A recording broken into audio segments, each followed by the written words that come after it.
Hello students, today we will do a very important and interesting part of the lesson, electrostatic potential and capacitance, that is dielectrics. Before doing dielectrics, we will just have a recap of about the conductors and insulators. Although you might be knowing well about the conductors and insulators, you have studied in the previous classes as well, and you have studied even in the first lesson about the conductors and insulators. The conductors are the materials which allow electric current to pass through them without any resistance.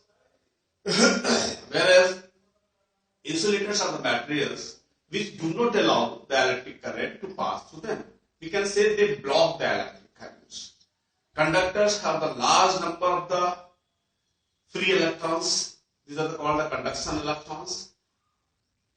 We can say the conductors have a large number of carriers, whereas the insulators do not charge carriers. Even we can say that they have the negligible charge carriers. Let's see conductors, the materials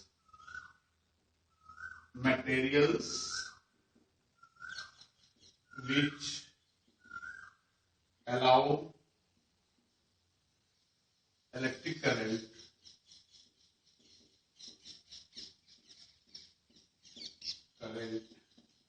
to pass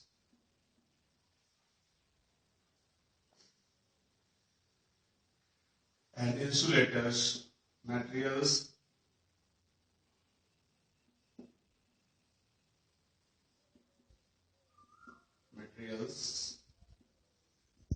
which don't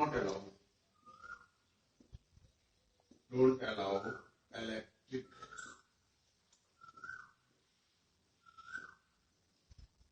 current to pass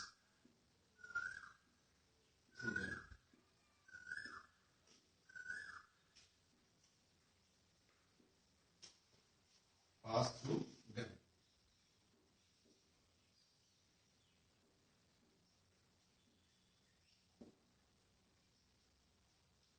They have large number of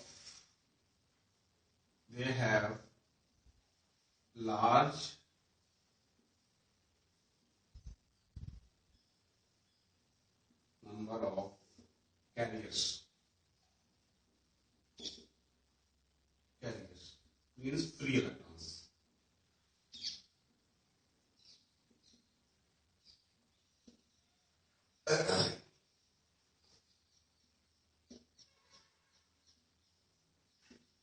They have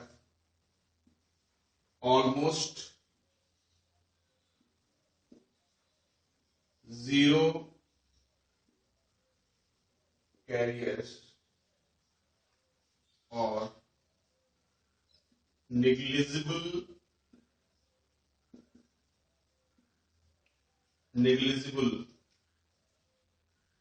number of free electrons.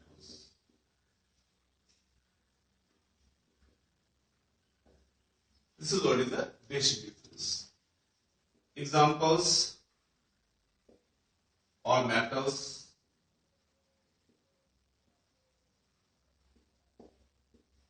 human body,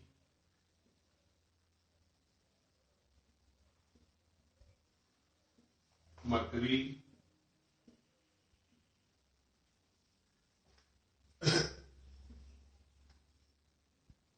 and electrolytes.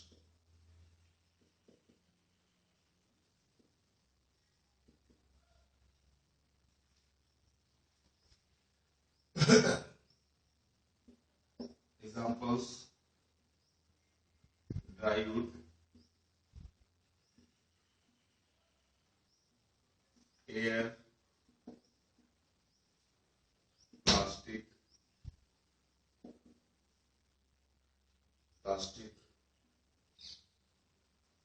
mica, vacuum,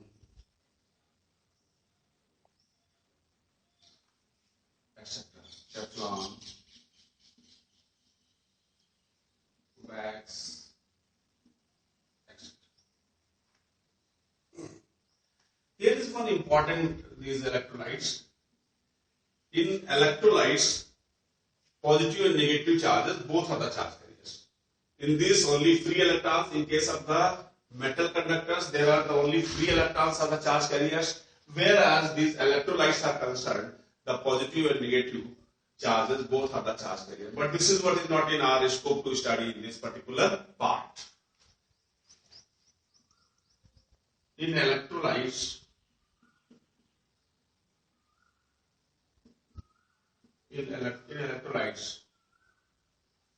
positive and negative charges, which are ions, both are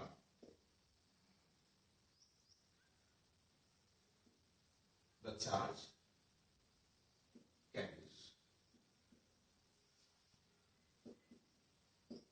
This is what is the important thing about the conductors and insulators. In insulators, there are the bound charges are there. Bound charges.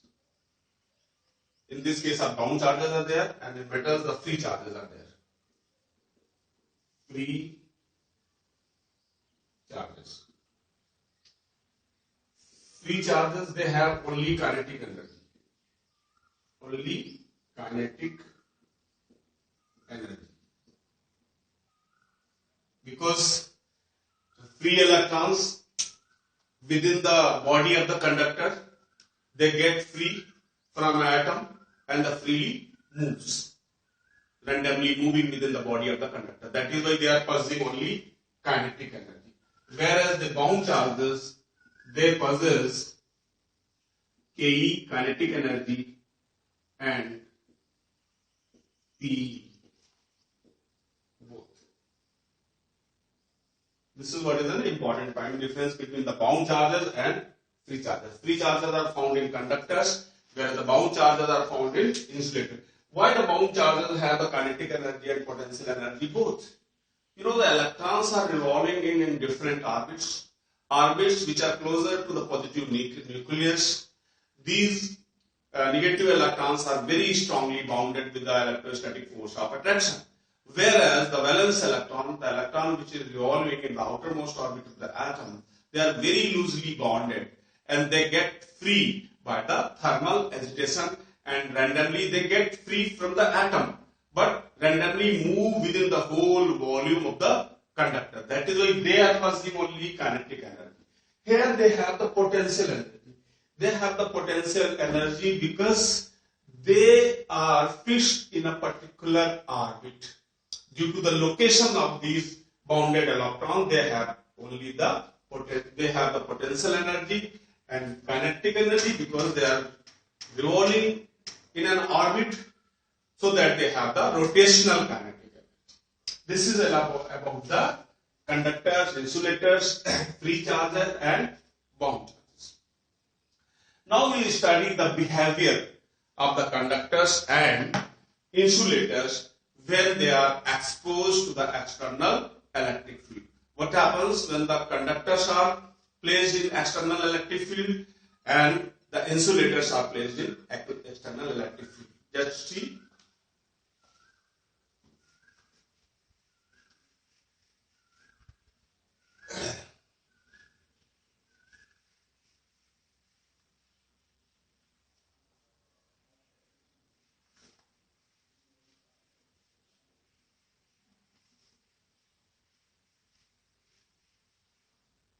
You see the behavior of conductors,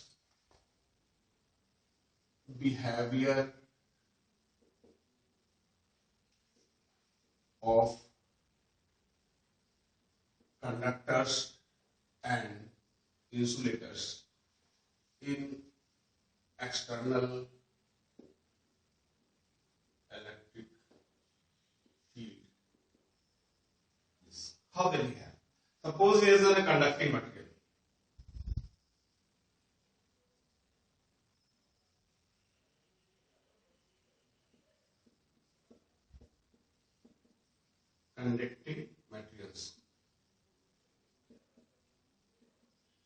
Conducting material means conductors.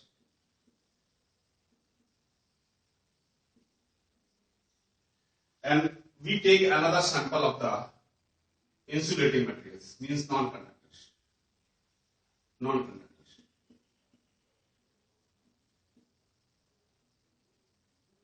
Non-conductors.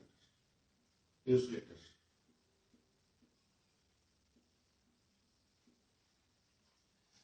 External field is applied. External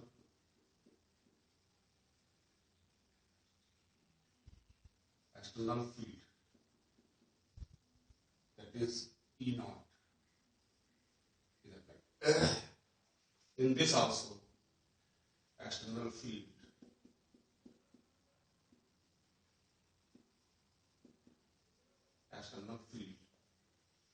E naught is applied.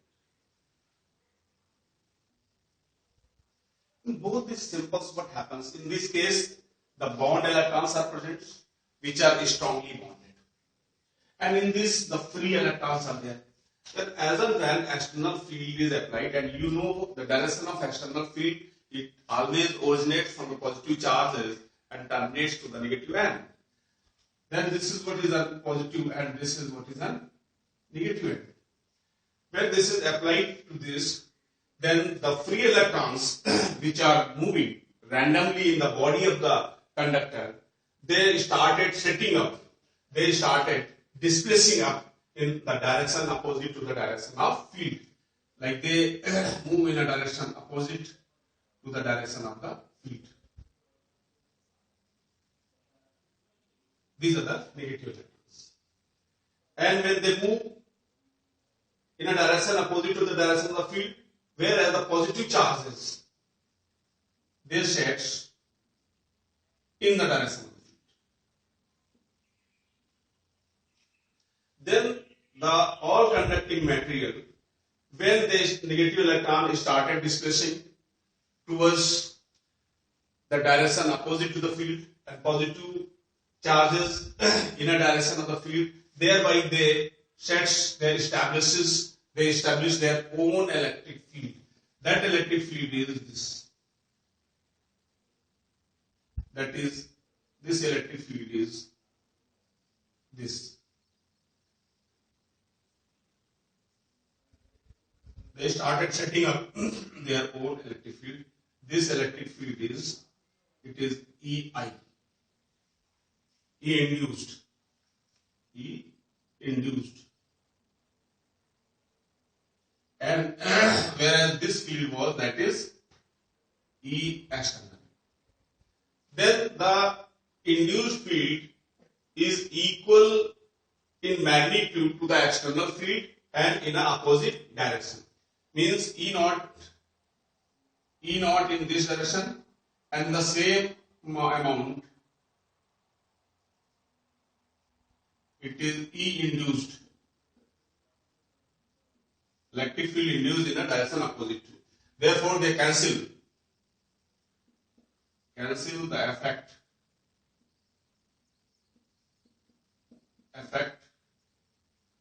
of external field. Thereby, we can say the net field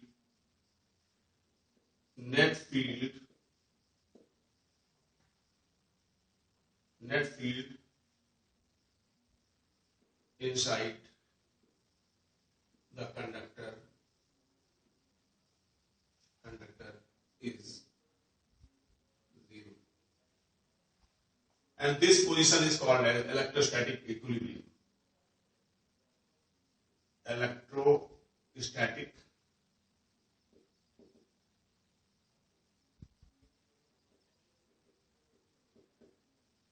means the displacement of the negative charges in a direction opposite to the external field and positive charge in a direction of electric field. This movement continues till the magnitude of the induced electric field will not become the magnitude of the external field. When they both become equal, then the further movement of the free electrons in a direction opposite to the field stops, and this is called electrostatic equilibrium. that this is what is the behavior of the conductors when they are placed in the external.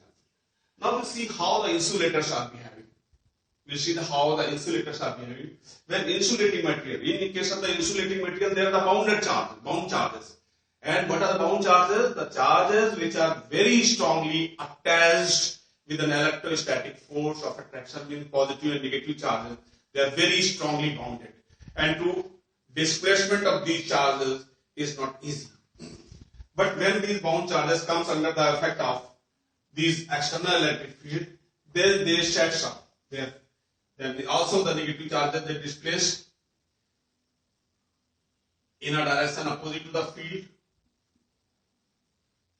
But this displacement of the bound charges is not as much as in the case of the conductor. They shatter the field, but this field is comparatively less. Suppose this is what is an external field. It is external, amount of external field is this, and E induced is this. So this much amount they cancel out. They cancel out this much amount, and this much field is still balanced. So that what happens, they reduce the amount of electric field. And insulators, those who shows this effect, these are called as the dielectrics. This is what is the situation when an insulator becomes a dielectric. It is not that all insulators will show this property. No, the insulators, those who shows this property, those who modifies the external field, those who reduces the external field, only these insulators are termed as the dielectrics. It is E. In this case, E naught is greater than E induced. E naught is greater than E induced. The net field E net is equal to, that is E naught minus E induced. Means electric field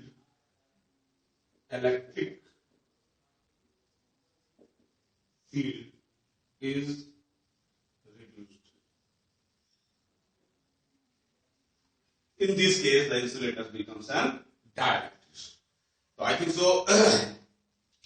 Little you would have come to know what are the dielectrics. Now we'll discuss the dielectrics in detail. Is this clear? Okay. Well.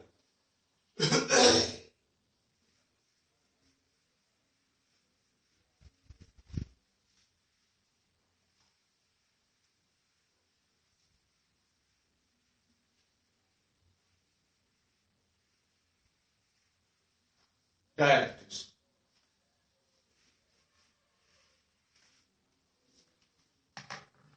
Dielectrics, those materials which do not allow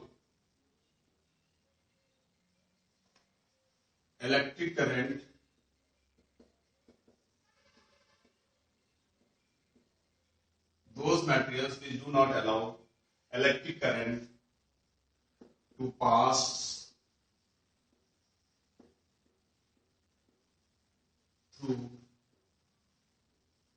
them, but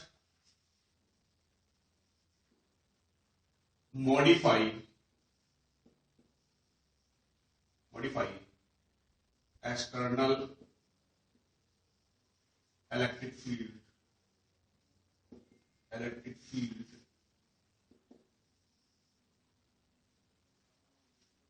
are called dielectrics.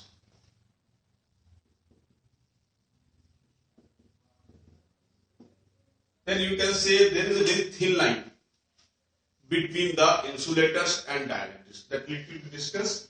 That it means dielectrics, insulators.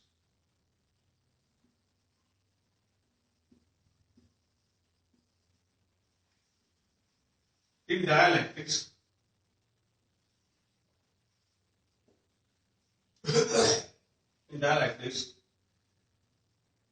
there are molecules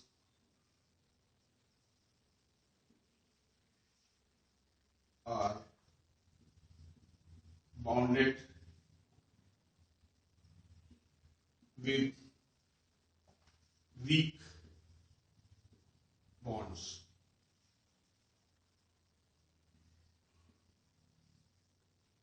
Weak bonds, maybe electrovalence,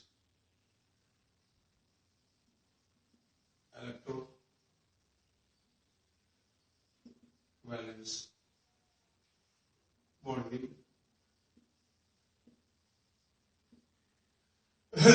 Whereas insulators,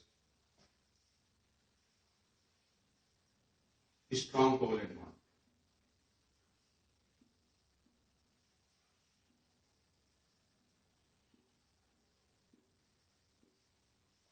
Examples: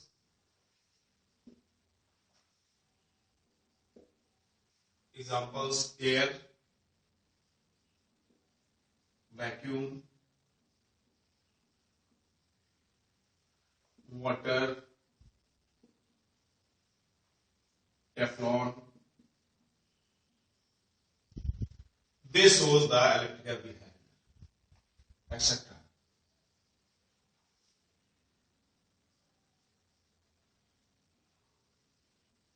They shows electrical behavior when exposed to external electric field.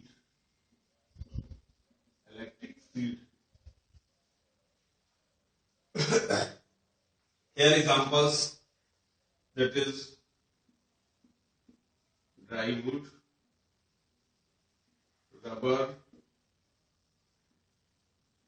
plastic,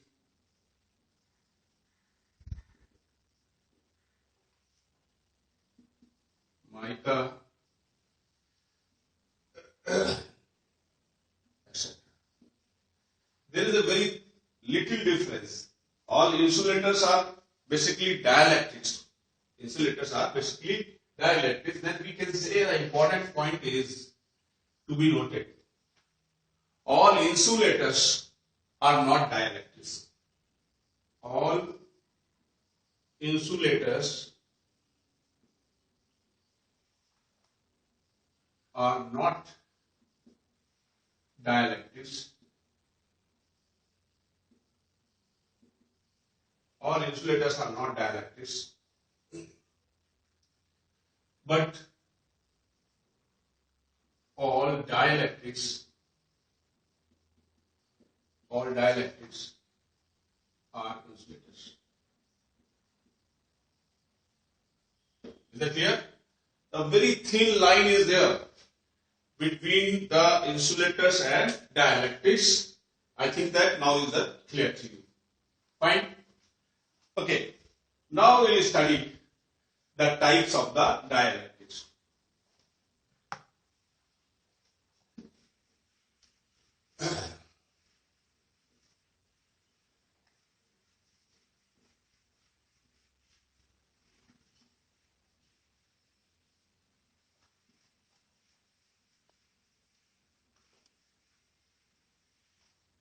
Types of the dielectrics.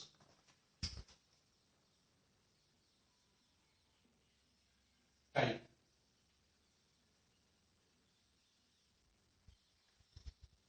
That is non-polar dielectrics.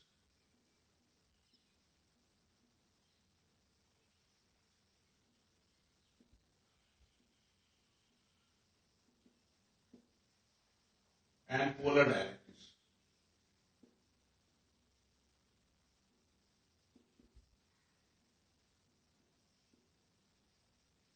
Non-polar dielectrics, they are made from the non-polar molecules. Non-polar molecules. And whereas the polar dielectrics, they are made from the polar molecules.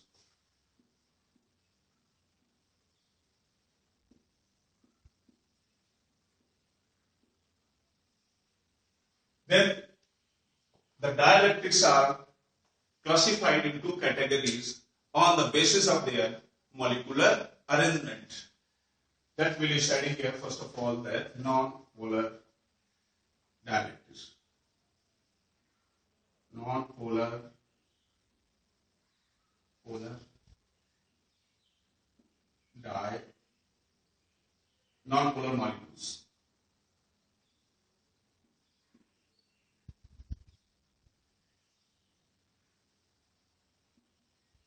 Let's see, non-polar molecules. How will define a pole? When positive and negative charges are separated by some distance, finite distance, then we say they are the poles. But non-poles, it means there is no distance between the positive and negative charges. Means they coincide, they lie on the same point or in the same line. These are called as non-polar molecules. Then the molecules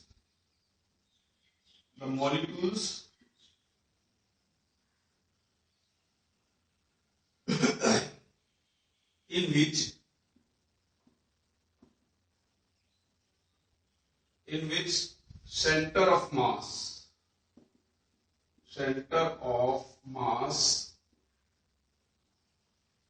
the molecules in which the molecules in which center of mass of positive and negative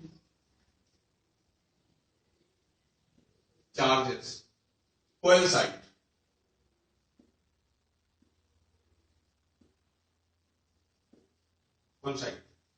Coincide means no separation.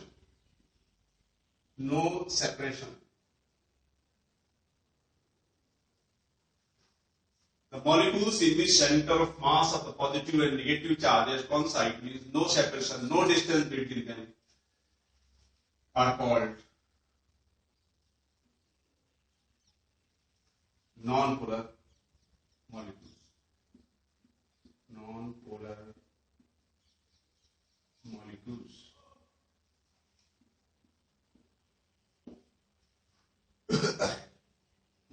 If you make a figure of a single molecule, that is like that. There's one molecule is there. Then in this case, the positive and negative charges, they coincide each other. Is a non-polar molecules. We say is a non-polar molecule. We take an example of these non-molecular examples.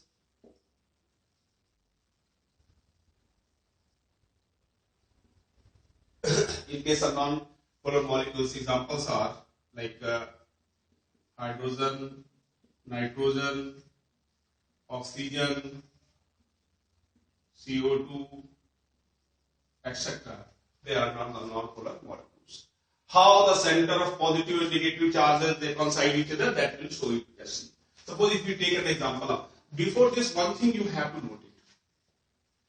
When two like charges, when the same charges, the same molecules of same size, like suppose this plus and this plus, this, they are separated by some distance, then the center of both the charges will lie at the midpoint. Center of mass, average center of mass lies at the midpoint of it. This property you have to note it. That will help in understanding all these things. Suppose we consider an example of this hydrogen. Is a one hydrogen molecule, and there is another. Then here is a positive charge, and this is what is a positive charge. Is H and H. Correct? Then what will happen?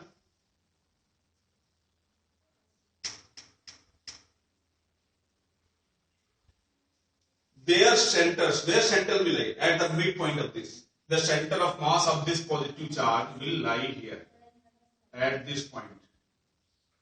Is this positive charge? The center of mass of this positive. And in positive charge हो गया. Center of mass of this positive and this positive charge will lie here. But what will happen? The center of this negative charge, because the negative electron they are revolving in orbit. Then when this hydrogen molecule is made, then the C in the outermost orbit there is a one electron. To follow the octet rule, the minimum 2 electrons are required. Then one electron of this and one electron of will be shared by this here. Then now this each center of mass will also lie here. This is what is a negative charge. Is that clear? It means when they lie at the same point, there is no dipole moment. We can say net dipole moment is 0. In non-polar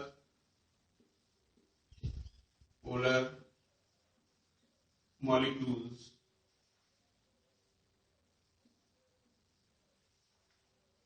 net dipole moment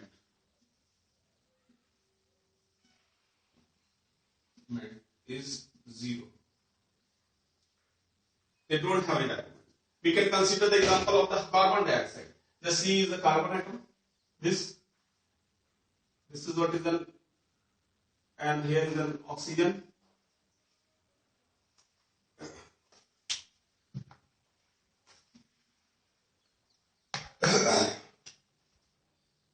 This carbon, oxygen,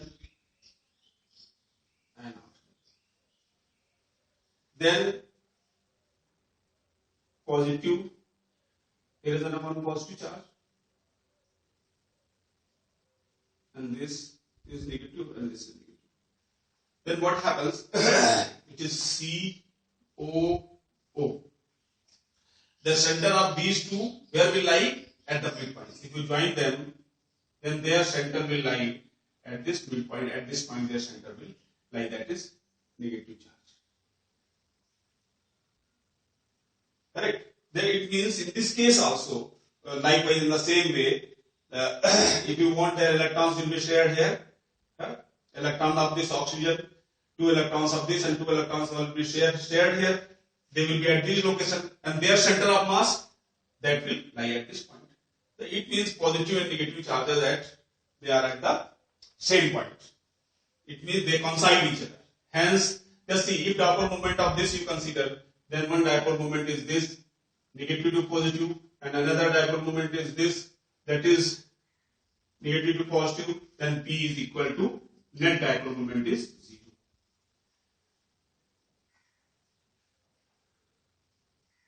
In this case, just see, their structure is symmetric because this hydrogen and hydrogen are of same size.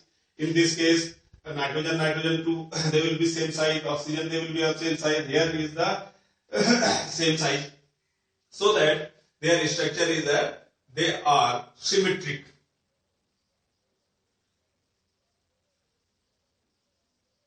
Symmetric in shape. These are the main properties of all these things. You would have very well understand about this topic. What is that? That they don't possess any dipole moment, and they are symmetric in nature, and the center of mass of the positive and negative charges coincide each other. Next is the polar molecules. Now we will discuss about the polar molecules.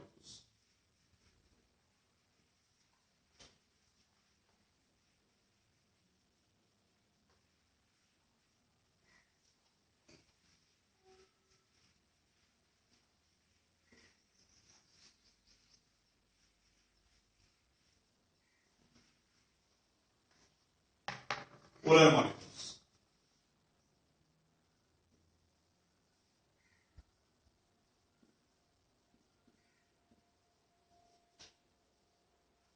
polar molecules. This means the poles are there.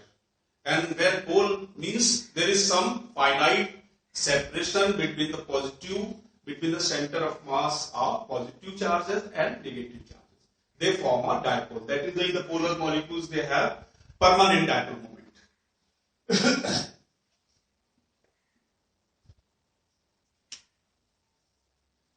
The molecules, we can define them. The molecules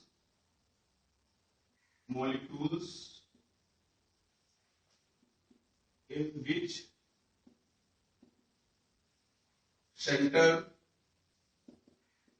of mass of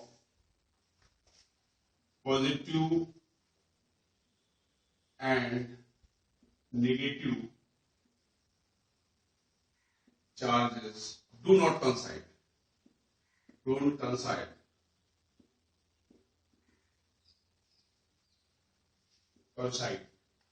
They have some finite separation. Finite separation.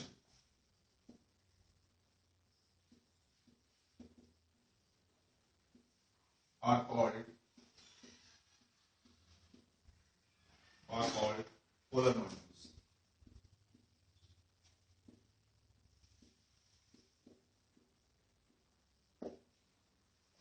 Examples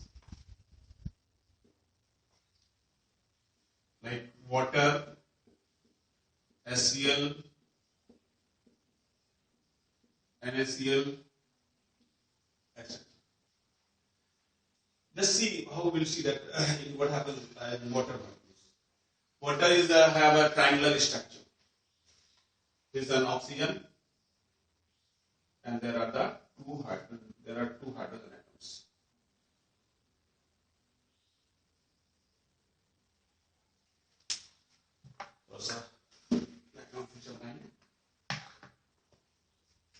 We are taking here an example of this water. H2O is oxygen.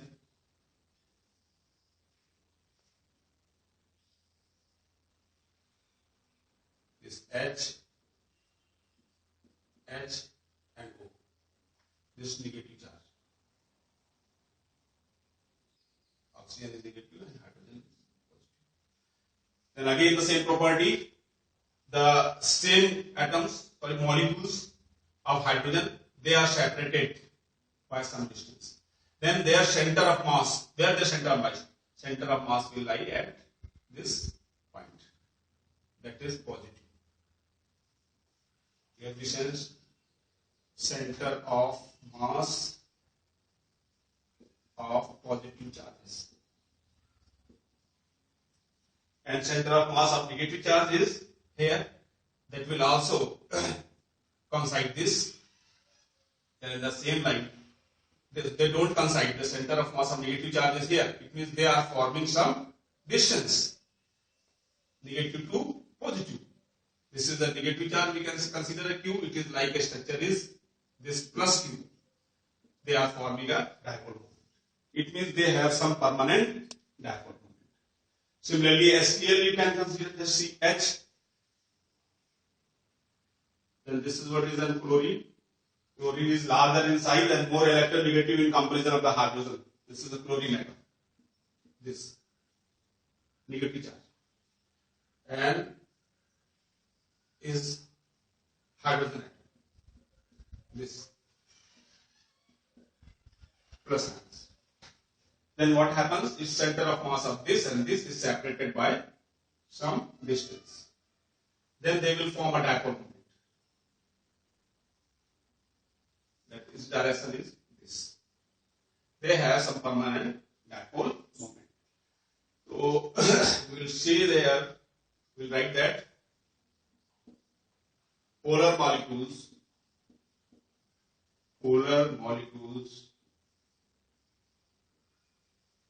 even in absence of latitude, polar molecules have intrinsic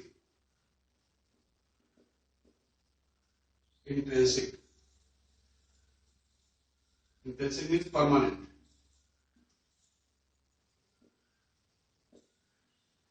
dipole moment.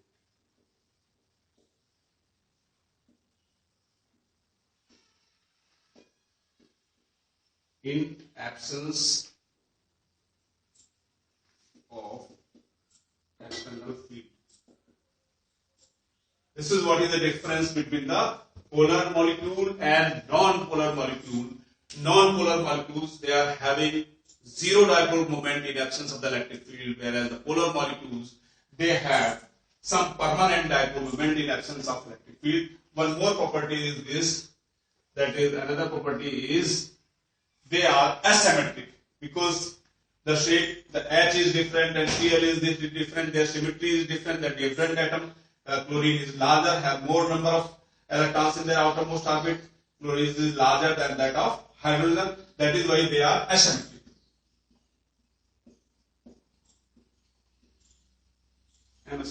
Asymmetric in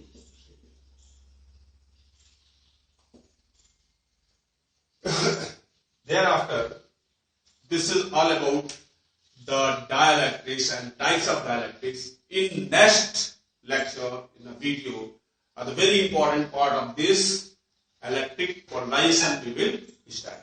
Thank you.